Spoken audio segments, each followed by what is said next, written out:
Dear student, আগের দিন আমরা আলোচনা করেছিলাম কঠিন পদার্থের তাপীয় প্রসারণ। তারপর থেকেই আজকের ক্লাসে আলোচনা শুরু করছি।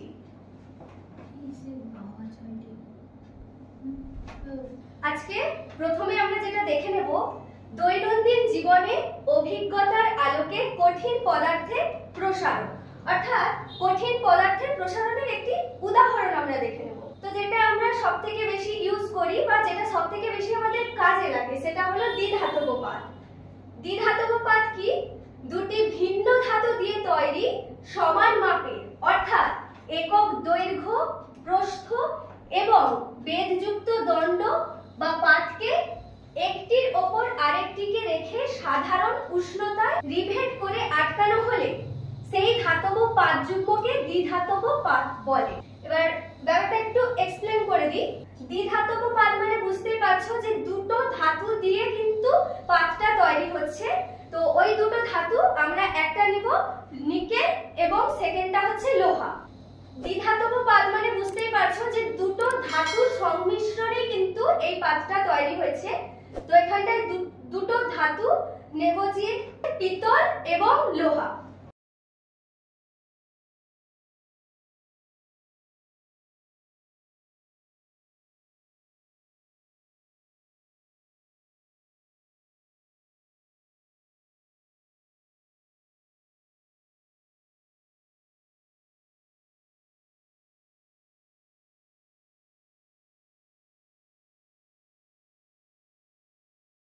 আমরা এটাকে পিতল ধরছি এবং এটা হলো লোহা। তো এতে আমরা তাপ দিলে কি দেখতে পাবো?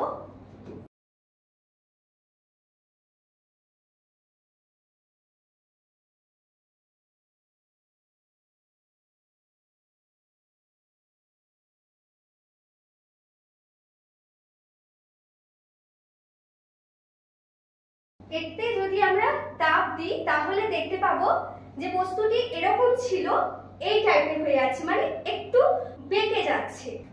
পিতলের দৈর্ঘ্য প্রসারণ গুণাঙ্ক যেহেতু লোহার থেকে বেশি, তাই জন্য কিন্তু পিতলের দৈর্ঘ্য প্রসারণটা বেশি হবে এবং লোহার কম হবে। তাই আমরা লোহাটাকে ভেতরের দিকে রাখছি যে এর দৈর্ঘ্য প্রসারণ গুণাঙ্কটা কম। তো এবার একটা উদাহরণ দিয়ে আমরা বলি যে যেটা আমরা বাড়িতে সবসময় ইউজ করে থাকি, আয়রন। তো ওখানটায় কি হয়, আমরা যখন আয়রনে সুইচ অন করি তখন কিন্তু ধীরে ধীরে আয়রনটা উষ্ণ হতে থাকে। এবার বর্তমান দিনে যে আয়রনগুলো ব্যবহার হয় তাতে কিন্তু দ্বিধাতব পাতটা যুক্ত থাকে। তার ফলে আমাদের যেটা উপকার হয় সেটা হলো গিয়ে, সাপোজ এটা লোহা এবং এটা পিতল। এবার যখন আমাদের আয়রনটা উত্তপ্ত হতে থাকবে তখন কিন্তু ধীরে ধীরে এই রকম ভাবে মুড়তে থাকবে। দ্বিধাতব পাত যেহেতু যুক্ত থাকে সেই কারণে হয় কি, অটোমেটিক কিন্তু আমাদের সুইচটা অফ হয়ে যায়। অর্থাৎ এই যে বেঁকে গেল, এটা বাঁকার অর্থটা হলো কিন্তু উত্তপ্ত প্রচন্ড হয়ে যাচ্ছে। তো উত্তপ্ত যদি হতেই থাকে তাহলে কিন্তু আমাদের জামা কাপড় পুড়ে যাওয়ার সম্ভাবনা থাকে, যে কারণে অটোমেটিকলি কিন্তু সুইচটা অফ হয়ে যায়। অর্থাৎ এই যে বেঁকে ছিল আবার এরকম করে কিন্তু সোজা অবস্থায় চলে আসবে, অর্থাৎ উষ্ণতাটা আবার কিন্তু কমে যাচ্ছে। তো এটাই হচ্ছে দ্বিধাতব পাতের একটি দৈনন্দিন জীবনের উদাহরণ।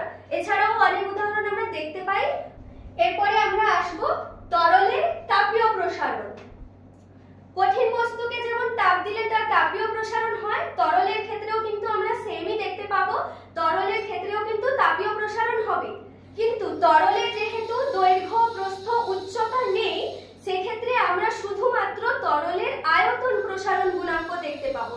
অর্থাৎ তরলের তো জ্যামিতিক কোনো আকার নেই, যেই পাত্রে আমরা রাখি সেই পাত্রেরই আকার ধারণ করে। তো সেক্ষেত্রে আমরা তরলের কিন্তু শুধুমাত্র আয়তন প্রসারণ গুণাঙ্কই বের করতে পারবো। একটা উদাহরণ বলে রাখি, আমরা প্রত্যেকেই জানি দুধকে যখন আমরা গরম করতে দিই তখন তাপমাত্রা যখন বাড়তে থাকে পরপর দুধটা উতলে পড়ে। এবার যখন আমরা তাপটাকে আবার যখন কমিয়ে দেব তখন কিন্তু আবার আগের অবস্থাতে ফিরে আসবে। এক্ষেত্রে আমরা দেখলাম যে তরলের আয়তনের প্রসারণ এবং সংকোচন হচ্ছে। তরলের আয়তন প্রসারণ হলে যে তার যে আয়তনটা বেড়ে যাবে এরকম কিন্তু আমরা বলতে পারি না। সাপোজ ধরো 1 লিটার দুধকে আমরা গরম করতে দিলে যে 2 লিটার হয়ে যাবে বা 1 লিটারের থেকে বেশি হয়ে যাবে সেরকম কিন্তু না, হয় 1 লিটারই থাকবে বা কমে যেতে পারে। অর্থাৎ বলে দিই আরেকবার, কঠিন বস্তুকে তাপ দিলে যেমন প্রসারণ ঘটে, তরল বস্তুকেও তাপ দিলে প্রসারণ হয়। তরল বস্তুকে তাপ দিলে আয়তন প্রসারণ ঘটবে, তাপ নিয়ে নিলে আয়তন সংকোচন হবে। এবার আমরা আসবো তরলের তাপীয় প্রসারণে ব্যতিক্রান্ত প্রসারণ। ব্যতিক্রান্ত প্রসারণটা কি?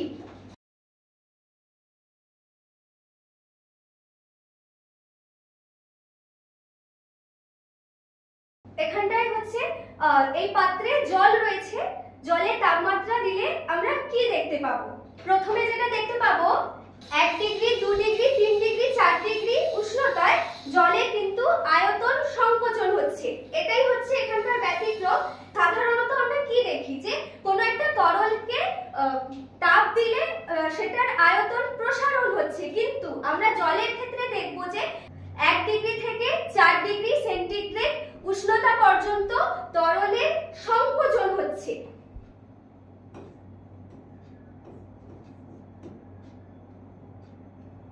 1 ডিগ্রি 2 ডিগ্রি 3 ডিগ্রি এবং 4 ডিগ্রি সেন্টিগ্রেড উষ্ণতায় তরলের সংকোচন হচ্ছে, কিন্তু তারপরে 5 ডিগ্রি 10 ডিগ্রি আমরা যাই ধরি না কেন ওটা কিন্তু আগের যে নিয়মটা ছিল ওটাই কিন্তু মেনটেন করবে, অর্থাৎ তরলের আয়তনের প্রসারণ হবে।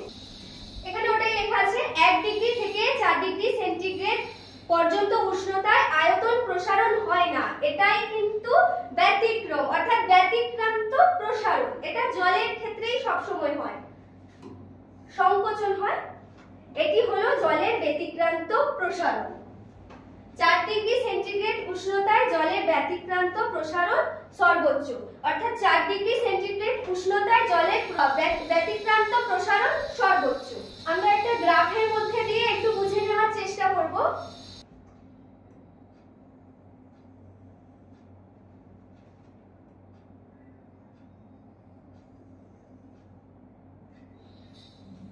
আয়তনের সঙ্গে উষ্ণতা গ্রাফটা দেখে নেব। তো T ইকুয়ালস টু যখন 4 ডিগ্রি সেন্টিগ্রেড উষ্ণতা তখন আমরা কি দেখতে পাবো? T equals to 4 degree Celsius. তো এক্ষেত্রে আমরা আয়তন এবং উষ্ণতার গ্রাফে যেটা দেখতে পাবো সেটা হলো 4 ডিগ্রি সেন্টিগ্রেড উষ্ণতায় আয়তন সর্বনিম্ন, তারপরে আবার বাড়তে থাকবে। মানে হলো এইখান থেকে যে এই জায়গাটা এটাই কিন্তু ব্যতিক্রান্ত প্রসারণ, তারপর থেকে কিন্তু এটা আমরা ব্যতিক্রান্ত প্রসারণ বলবো না। তো আয়তনের সাথে টেম্পারেচারের যে গ্রাফটা সেটা আমি এখানে দেখিয়ে দিলাম। এবার আসবো ঘনত্ব ভার্সেস উষ্ণতা।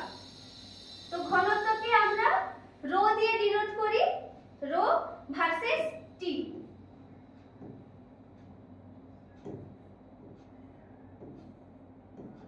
এক্ষেত্রেও আমরা কিন্তু T equals to 4 degree centigrade ধরবো।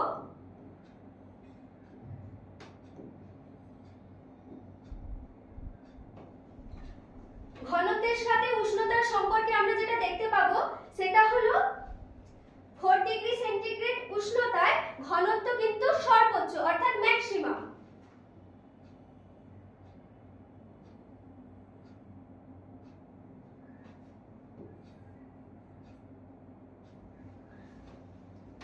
তাহলে আমরা দুটো গ্রাফের মধ্যে আরেকবার রিভিশন দিয়ে নিই যে V ভার্সেস T এর গ্রাফে 4 ডিগ্রি সেন্টিগ্রেড উষ্ণতায় V এর মান সর্বনিম্ন এবং রো ভার্সেস T এর গ্রাফে 4 ডিগ্রি সেন্টিগ্রেড উষ্ণতায় রো এর মান সর্বোচ্চ। এরপর আমরা তরলের আয়তন প্রসারণটা কি জিনিস, কয় প্রকার হয় সেই সম্পর্কে আমরা আলোচনা করব। তরলের আয়তন প্রসারণ দু প্রকার হয়, প্রথম আপাত আয়তন প্রসারণ এবং সেকেন্ড হচ্ছে প্রকৃত আয়তন প্রসারণ। আপাত আয়তন প্রসারণটা কি? আমরা স্বাভাবিকভাবে যেটা লক্ষ্য করে থাকি যে তরলের আয়তনটা প্রসারণ হচ্ছে, যদি আমরা দেখি যে দুধকে যদি আমরা তাপ দিই তাহলে কিন্তু দুধের আয়তনটা প্রসারণ হচ্ছে, তো সেক্ষেত্রে আমরা বলবো তরলের আপাত আয়তন প্রসারণ হচ্ছে। এবার আসি প্রকৃত আয়তন প্রসারণ। প্রকৃত আয়তন প্রসারণে আমরা কি দেখি যে তরলের তো আয়তন প্রসারণ হচ্ছে, সাথে আমরা তরলটাকে যে পাত্রে রেখেছি সেই পাত্রেরও কিন্তু আয়তন প্রসারণ হচ্ছে, কারণ আমরা তো আর তরলটাকে আগুনের উপর ঢেলে দিতে পারি না, তাহলে তো ওটা বাষ্প হয়ে যাবে, বা তরলের তো কোনো নিজস্ব আকার আয়তন নেই। সে কারণে আমরা তরলকে কিন্তু সবসময় দেখবে কোনো একটা পাত্রের মধ্যেই রাখি। তো সেক্ষেত্রে আমরা বলবো যে প্রকৃত আয়তন প্রসারণ ইকুয়ালস টু বলতে পারি আপাত আয়তন প্রসারণ গুণাঙ্ক প্লাস কঠিন পাত্রের আয়তন প্রসারণ গুণাঙ্ক। তাহলে প্রকৃত আয়তন প্রসারণটা হচ্ছে কিন্তু আপাত আয়তন প্রসারণ, এবং যে কঠিন পাত্রটিতে জল বা তরল বস্তু যা কিছু থাক না কেন সেই বস্তুটিরও আয়তনের প্রসারণ হচ্ছে। এবার আসি তরলের আয়তন প্রসারণ গুণাঙ্কের প্রথম ধাপে, যেটা আপাত আয়তন প্রসারণ গুণাঙ্ক। প্রতি 1 ডিগ্রি উষ্ণতা বৃদ্ধির জন্য 0 ডিগ্রি উষ্ণতায় নির্দিষ্ট ভরের কোন তরলে একক আয়তনে যে আপাত আয়তন প্রসারণ হয় তাকেই আমরা তরলের আপাত আয়তন প্রসারণ গুণাঙ্ক বলবো। যদি নির্দিষ্ট ভরের কোন তরলে 0 ডিগ্রি সেলসিয়াস উষ্ণতায় আয়তন যদি V0 হয় এবং T ডিগ্রি সেলসিয়াস উষ্ণতায় যদি আপাত আয়তন VA হয়, তাহলে ওই তরলের আপাত আয়তন প্রসারণ গুণাঙ্কটা কি হবে? আমরা কঠিনের ক্ষেত্রে পড়ে এসেছি ধাপ বাই ধাপ, তো এখন আমরা বারবার করে ওটা বিশ্লেষণ করব না, আমরা একেবারেই সূত্রে চলে যাচ্ছি। তরলের আপাত আয়তন প্রসারণ গুণাঙ্ককে আমরা গামা এ দিয়ে ডিনোট করব। তো gamma A equals to VA minus V0, VA minus V0 by, আমরা সবসময়ের জন্য বলে থাকি যে অন্তিম যে আয়তন সেখান থেকেই কিন্তু প্রাথমিক আয়তনটা মাইনাস যাবে। তো VA minus V0 by V0 into T। এখানটায় আমরা T নিলাম কেন? কারণ হচ্ছে কি যেহেতু 0 ডিগ্রি সেন্টিগ্রেড উষ্ণতায় বলা হয়েছে, তো এখানটা T মাইনাস 0 অর্থাৎ T থাকবে। এই সূত্রটা মনে রাখবে তোমরা। গামা এর মান তরলের উপর এবং পাত্রের উপাদানের উপর নির্ভর করে। এগুলো কিন্তু এমসিকিউ আকারে দেওয়া থাকে অনেক সময়, তো এগুলো কিন্তু তোমরা ভুলেও স্কিপ করবে না। গামা এ এর মান তরলের উপর এবং পাত্রের উপাদানের উপর নির্ভর করে। এবার তরলের প্রকৃত আয়তন প্রসারণ গুণাঙ্কে চলে যাব। প্রতি 1 ডিগ্রি উষ্ণতা বৃদ্ধির জন্য 0 ডিগ্রি উষ্ণতায় নির্দিষ্ট ভরের কোন তরলে একক আয়তনে যে প্রকৃত আয়তন প্রসারণ হয় তাকে ওই তরলের প্রকৃত আয়তন প্রসারণ গুণাঙ্ক বলে। গাণিতিক রূপটা দেখে নিব। যদি নির্দিষ্ট ভরের কোন তরলের 0 ডিগ্রি উষ্ণতায় আয়তন V0 এবং T ডিগ্রি উষ্ণতায় প্রকৃত আয়তন VR হয়, তাহলে ওই তরলের প্রকৃত আয়তন প্রসারণ গুণাঙ্ক gamma R equals to VR minus V0 by V0 into T। এক্ষেত্রেও কিন্তু আগেরটার মতোই হয়েছে, অন্তিম আয়তন মাইনাস প্রাথমিক আয়তন বাই প্রাথমিক আয়তন ইনটু উষ্ণতা। এক্ষেত্রেও কিন্তু আমরা T ইকুয়ালস টু বলতে পারি T ডিগ্রি মাইনাস 0 ডিগ্রি। তো T থেকে 0 মাইনাস দিলে T থাকবে, তো এটাই মনে রাখবে। এখান থেকে আমরা এটা করে রাখতে পারি। তো এটাকে ক্যালকুলেশন করে এখানটায় করা হয়েছে VR equals to V0 into 1 plus gamma R into T। Gamma R তরলের নিজস্ব ধর্ম, গামা R হচ্ছে গিয়ে তরলের প্রকৃত আয়তন প্রসারণের গুণাঙ্ক, ওটাকে আমরা গামা R দিয়ে ডিনোট করি। তরলের প্রকৃত আয়তন প্রসারণ গুণাঙ্কের একক degree Celsius inverse, kelvin inverse, degree Fahrenheit inverse, অর্থাৎ per degree Celsius, per kelvin এবং পার ডিগ্রি ফারেনহাইট। বললাম যে কঠিন এবং তরলের তাপীয় প্রসারণের গুণাঙ্ক এইসব। এখন আমরা দেখব যে গ্যাসের আয়তন প্রসারণ গুণাঙ্ক। তো কঠিন এবং তরলে যেমন তাপ দিলে তাপীয় প্রসারণ হচ্ছে, গ্যাসের ক্ষেত্রে কিন্তু আমরা দেখব যে তাপ দিলে তো প্রসারণ গুণাঙ্ক হবেই, তাপ দিলে তো গ্যাসের তাপীয় প্রসারণ হবেই, সাথে যদি আমরা চাপও প্রয়োগ করি তাহলেও কিন্তু গ্যাসের তাপীয় প্রসারণ হচ্ছে। তো সেই হিসেবে আমরা গ্যাসের আয়তন প্রসারণ গুণাঙ্ককে দুভাগে ভাগ করব, স্থির চাপের গ্যাসের আয়তন প্রসারণ গুণাঙ্ক এবং স্থির আয়তনে গ্যাসের আয়তন প্রসারণ গুণাঙ্ক। কিন্তু এখানটায় স্থির চাপের গ্যাসের আয়তন প্রসারণ গুণাঙ্ক নিয়ে আলোচনা করব, কারণ আমাদের 10 এর বইতে কিন্তু এই একটা নিয়েই আলোচনা করা আছে, তাই আমিও এই একটা নিয়েই আলোচনা করব। তো এটা জেনে রাখা ভালো যে গ্যাসের আয়তন প্রসারণ গুণাঙ্ক দুভাবে হতে পারে। তো এটা নিয়ে আমরা আলোচনা করব না, শুধুমাত্র স্থির চাপের গ্যাসের আয়তন প্রসারণ গুণাঙ্ক নিয়েই আলোচনা করব। গ্যাসের আয়তন প্রসারণ গুণাঙ্ক জিনিসটা দেখে নিয়ে একটু ছবির সাহায্যে।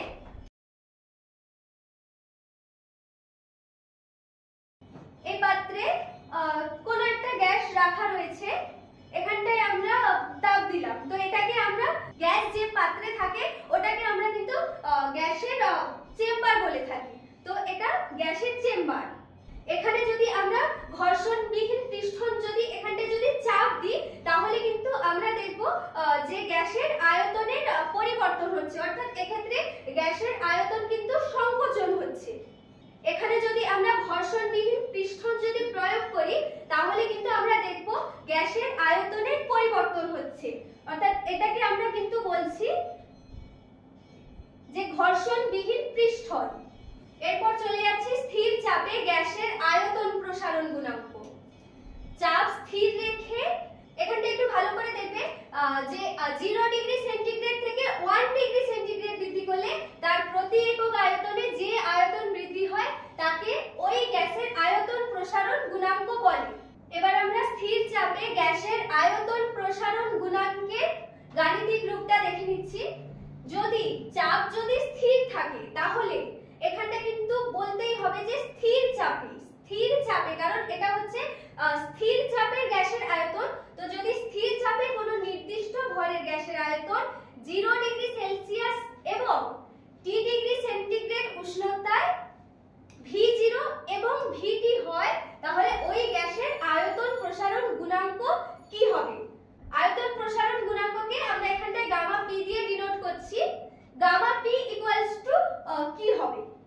তো gamma P equals to VT minus V0, কারণ আমরা এটা সবসময় বলে থাকি যে সবসময় কিন্তু অন্তিম থেকে প্রাথমিকেই কিন্তু মাইনাস হবে। দেখো এখানটায় অন্তিম আয়তন VT এবং প্রাথমিক আয়তন হচ্ছে V0, তো এখানটায়ও VT মাইনাস V0 বাই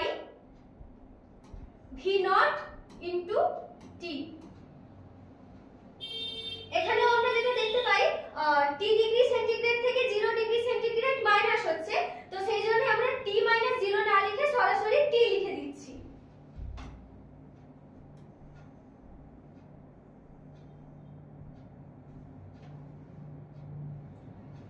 এই ক্যালকুলেশনটা থেকে প্রচুর ম্যাথ আসে। তো এটা হচ্ছে মেইন স্ট্রাকচার স্থির চাপের গ্যাসের আয়তন প্রসারণ গুণাঙ্কের। তো এটাকে একটু ক্যালকুলেশন করব আমরা। এখান থেকে VT minus V0 equals to কত হবে? দেখো আমরা কিন্তু এরকম টাইপের ম্যাথগুলো করার সময় কোনাকুনি গুণ করি। তো VT minus V0 equals to এই যে পোরশনটা আছে এটা ইনটু গামা P। তো গামা P টা আগে লিখে নিচ্ছি, gamma P into V0 into T।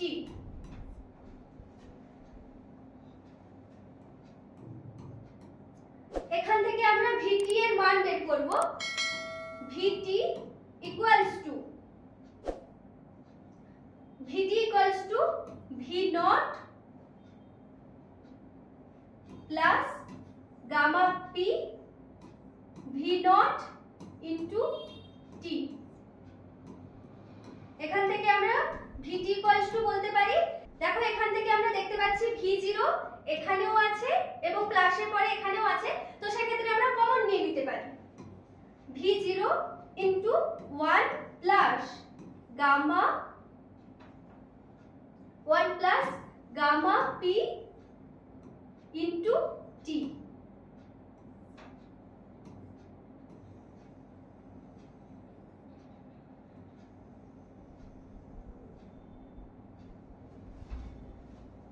Gamma P এর মান সব গ্যাসের ক্ষেত্রে সমান হয়। এই যে এটা দেখছি গামা P এর মান, এটা কিন্তু সব গ্যাসের ক্ষেত্রে সমান হয়। আমরা স্থির চাপে গ্যাসের আয়তন থেকে কিন্তু চার্লসের সূত্রতে আসতে পারি, তো সেটা আমি দেখিয়ে দিচ্ছি। আমরা চার্লসের সূত্রে কি দেখেছি? চার্লসের সূত্র অপরিবর্তিত চাপে নির্দিষ্ট ভরের গ্যাসের আয়তন প্রতি 1 ডিগ্রি সেন্টিগ্রেড উষ্ণতা বৃদ্ধি বা হ্রাসের জন্য 0 ডিগ্রি সেন্টিগ্রেড উষ্ণতায় ওই গ্যাসের আয়তন 1/273 অংশ যথাক্রমে বৃদ্ধি বা হ্রাস পায়। অর্থাৎ উষ্ণতা যদি বৃদ্ধি হয় তাহলে কিন্তু গ্যাসের আয়তন 1/273 অংশ বৃদ্ধি পাবে এবং উষ্ণতা হ্রাস পেলে আয়তনও হ্রাস পাবে। এটা আমরা জানি VT V0 ইন্টু 1 প্লাস 1/273। এটা কিন্তু আমরা চার্লসের সূত্র 9 এ পড়ে এসেছি, তাই আমরা কিন্তু এটাকে নিয়ে আর এক্সপ্লেন করছি না। এই ফর্মুলাটাকে আমি 1 নম্বর দিচ্ছি এবং এটাকে আমরা 2 দিচ্ছি।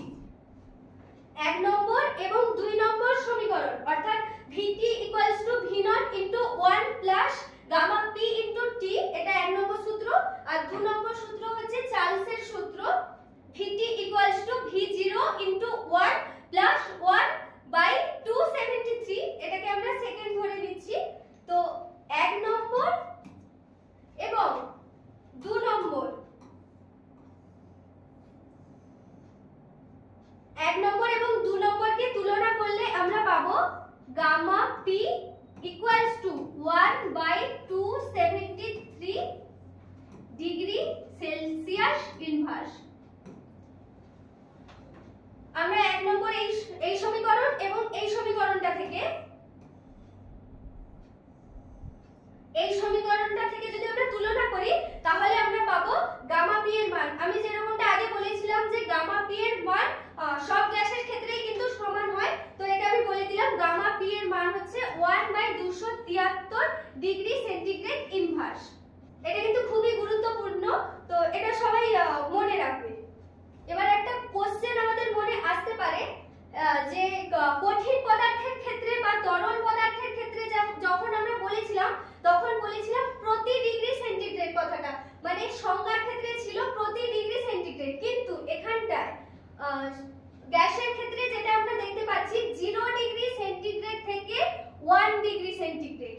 তো আমরা 0 ডিগ্রি সেন্টিগ্রেড থেকে 1 ডিগ্রি সেন্টিগ্রেড কেন বলবো? আমরা তো বলতে পারতাম যে প্রতি ডিগ্রি সেন্টিগ্রেড উষ্ণতা বৃদ্ধি করলে, কিন্তু না, এক্ষেত্রে আমরা এটা বলবো না। এই কারণে 0 ডিগ্রি থেকে যখন 1 ডিগ্রি সেলসিয়াস যখন গ্যাসের উষ্ণতা বৃদ্ধি করা হয় তখন যে আয়তন প্রসারণটা হয়, আমরা কিন্তু ওটা যদি 3 ডিগ্রি থেকে 4 ডিগ্রি বা 5 ডিগ্রি থেকে যদি 6 ডিগ্রি সেন্টিগ্রেড উষ্ণতায় যদি তাপমাত্রা বৃদ্ধি করি তাহলে কিন্তু আয়তন সেম বৃদ্ধি হবে না।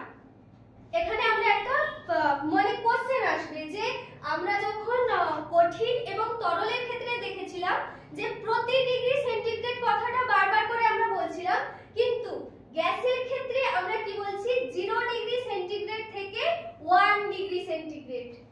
আমরা এই কথাটা কেন বলবো? আমরা তো এখানেও বলতে পারতাম যে প্রতি ডিগ্রি সেন্টিগ্রেড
হবে?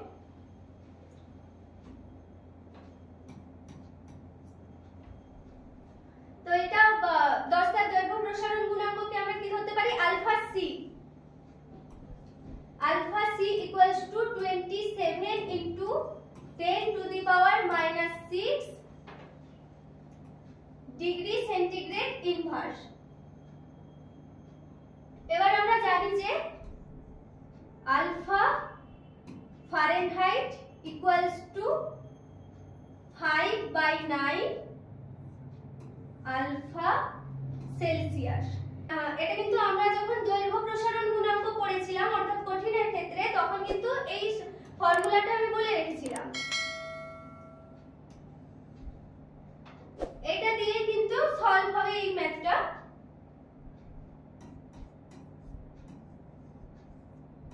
Alpha f equals to 5/9 into alpha c এর মান এখানে দেওয়াই আছে 27 into 10 to the power -6 per degree centigrade. 27 into 10 to the power -6 degree centigrade inverse. তো এটাকে ক্যালকুলেশন করলে 9 3 27 অর্থাৎ 5 3 15 into 10 to the power -6 degree centigrade inverse. আমরা কিন্তু এটা বলতে পারি ডিগ্রি সেন্টিগ্রেড ইনভার্স বা পার ডিগ্রি সেন্টিগ্রেড।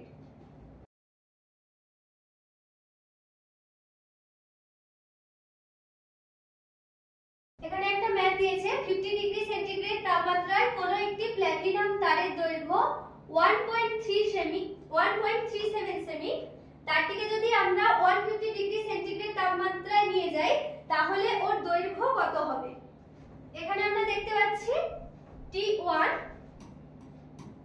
অর্থাৎ প্রাথমিক উষ্ণতা T1 equals two 50 degree centigrade. 50 degree centigrade এবং T2 অর্থাৎ অন্তিম যে উষ্ণতা T2 equals to 150 degree centigrade এবং তারের দৈর্ঘ্যটা বলে দিয়েছে। এটা কিন্তু প্রাথমিক অবস্থায় তারের দৈর্ঘ্য, অর্থাৎ আমরা ধরতে পারি L1 ইকুয়ালস টু 1.37 সেন্টিমিটার। এখানে কিন্তু কোশ্চেনটা বলেছে যে 150 ডিগ্রি সেন্টিগ্রেড তাপমাত্রায় নিয়ে গেলে দৈর্ঘ্য কত হবে, অর্থাৎ অন্তিম দৈর্ঘ্য কত হবে। অন্তিম দৈর্ঘ্য অর্থাৎ L2 আমরা ধরি, L2 ইকুয়ালস টু কত হবে? হ্যাঁ, এখানটায় আলফার মানটাও বলে দিয়েছে।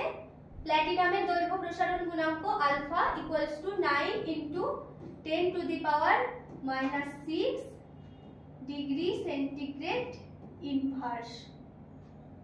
আমরা আলফা এর সূত্র কি জানি?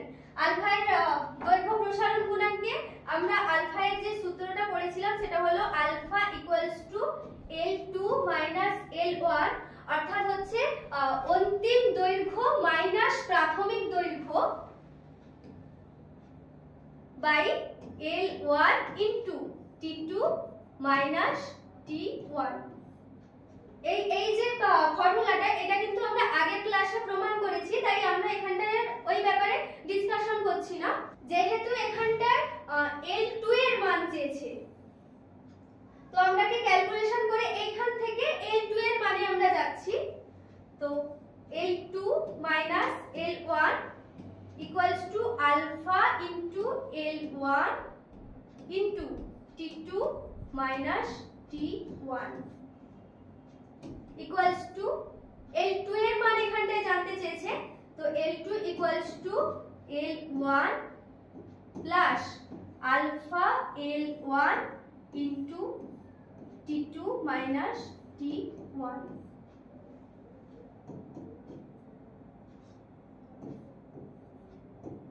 এখানটা থেকে দেখো L1, এখানেও L1 আছে, এখানেও L1 আছে, তাহলে আমরা এখান থেকে L1 টাকে কমন নিয়ে নেব।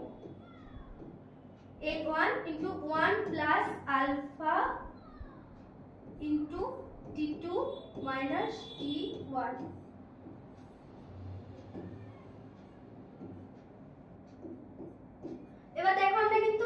মূল স্ট্রাকচারে চলে এসেছি যে এই ফর্মুলাটা পুট করে কিন্তু L2 এর মান বের করতে হবে। তো এখানটায় সব মান বলে দেওয়াই আছে। L2 ইকুয়ালস টু L1 এর মান 1.37 ইন্টু 1 প্লাস আলফা এর মান দেওয়া আছে 9 into 10 to the power minus 6, 9 into 10 to the power minus 6 into T2 minus T1। এখানটায় আমরা T2 মাইনাস T1 টা এদিকে করে নিচ্ছি। T2 minus T1 equals to 150 minus 50 equals to 100 degree centigrade.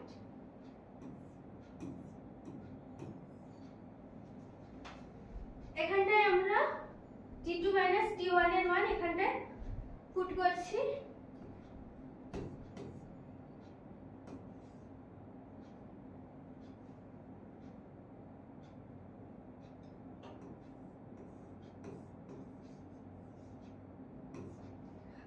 এবার এটাকে আমরা সলিউশন করব। এখানটায় হবে 1.37 into 1 plus 9 into 10 to the power minus 4। দেখো 10 টু দি পাওয়ার মাইনাস 6 আর এটাকে আমরা 100 কে ধরতে পারি 10 square. 10 to the power minus 6 into 10 square হলে কিন্তু 10 টু দি পাওয়ার মাইনাস 4 হবে। তো এই ক্যালকুলেশনটা আমি আর এখানে দেখাচ্ছি না, এখান থেকে আমরা ক্যালকুলেশনটা এখানটায় করছি। এর হচ্ছে 1.37 into 1 plus 9 into 10 to the power minus 4। এখান থেকে আমরা ক্যালকুলেশনে যাচ্ছি। 1.37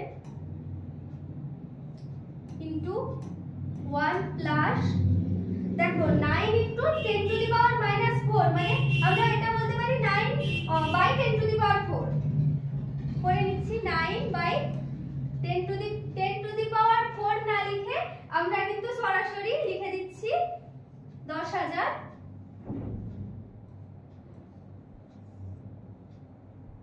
ইকুয়ালস টু 1.37 ইন্টু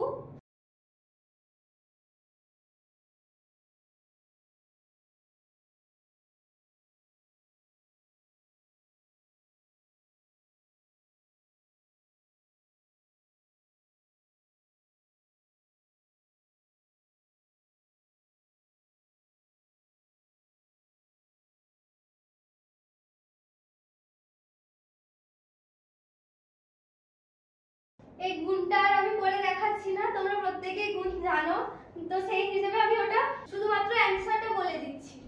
তো হলো কি 150 ডিগ্রি সেন্টিগ্রেড উষ্ণতায় তাপমাত্রা যদি বৃদ্ধি করা হয় তাহলে L2 এর মান কত হবে? 1.3712 সেন্টিমিটার।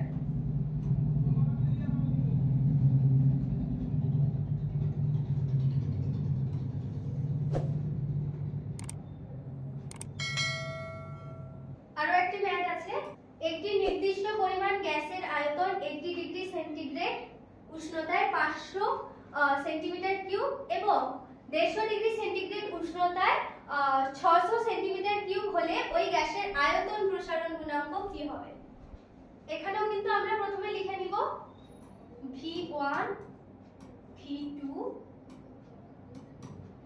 T1 T2 এর মানগুলো। V1 এর মান কত? 500 সেন্টিমিটার কিউব।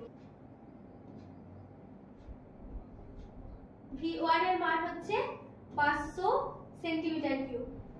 V2 এর মান হচ্ছে 600 সেন্টিমিটার কিউব।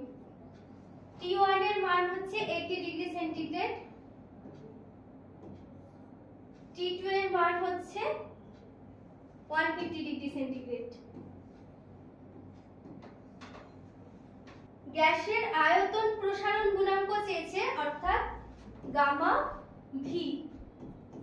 এবার আমরা গামা ভি এর যে ফর্মুলাটা ছিল সেটা হলো V2 minus V1 by V1 into T2 minus T1। এক্ষেত্রে যেহেতু গামা ভি এর মানটা চেয়েছে তো আমরা সরাসরি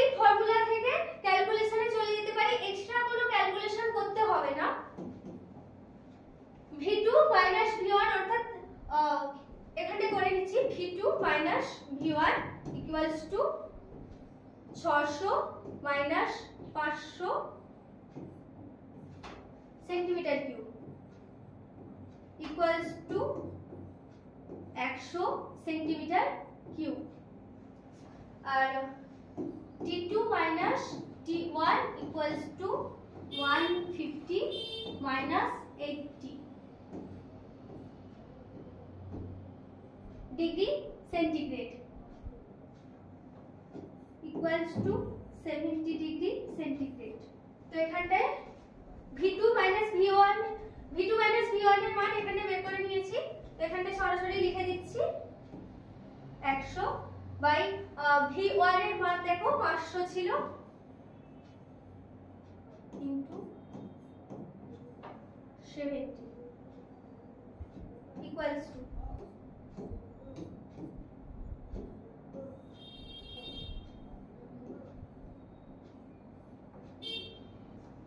এটাকে যদি আমরা ক্যালকুলেট করি তাহলে কিন্তু দেখতে পাবো 2.85 into 10 to the power minus 3 degree centigrade inversion. এখানে তাহলে আমরা গামা ভি এর মান পেয়ে গেলাম। Gamma v equals to 2.85 into 10 to the power minus 3 per degree centigrade. আজকের ক্লাস এখানটায় শেষ। Thank you for watching my video. তোমরা পরপর ভিডিওগুলো কিন্তু স্কিপ করবে না, যদিও কেউ যদি দেখার